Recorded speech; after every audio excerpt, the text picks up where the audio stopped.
Hello बच्चों, let's read this question. The question says a non polar molecule can have a polar bond in it.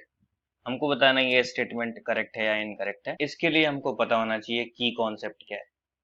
तो की concept ये है कि अगर ये एक नॉन पोलर मॉलिक्यूल है तो नॉन पोलर मॉलिक्यूल में क्या होता है कि डाइपोल मोमेंट, सीधे सीधे डाइपोल नहीं बोल सकते, नेट डाइपोल बोलते हैं. नेट डाइपोल मोमेंट कितना होना चाहिए?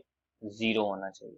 अब मैंने नेट इस्तेमाल कर दिया, इसका मतलब ये है कि यहाँ पे डाइपोल मोमेंट हो सकता है.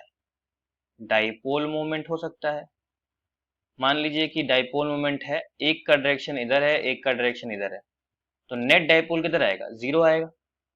लेकिन डाइपोल मोमेंट तो है, और डाइपोल मोमेंट है, इसका मतलब क्या है? इसमें पोलर बॉन्ड है, और पोलर बॉन्ड है तो इसका मतलब हम ये बोल सकते हैं कि नॉन पोलर मॉलिक्यूल भी एग्जिस्ट कर सकता है विथ पोलर बॉन्ड. इसका सबसे बेहतरीन एग्जांपल है हमारे पास CO2 का.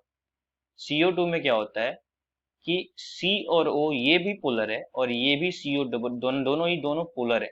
और दोनों पोलर होने के बावजूद भी जो नेट वैल्यू आती है डाइपोल मोमेंट की, वो कितनी आती है? तो वो आती है जीरो, क्योंकि डायरेक्शन अपोजिट है. तो ये ओवरऑल क्या होता है? ओवरऑल नॉन पोलर मॉलिक्यूल होता है. तो ये स्टेटमेंट भी क्या होगा? ट्रू होगा. I hope you got the answer. Thank you. Best of luck.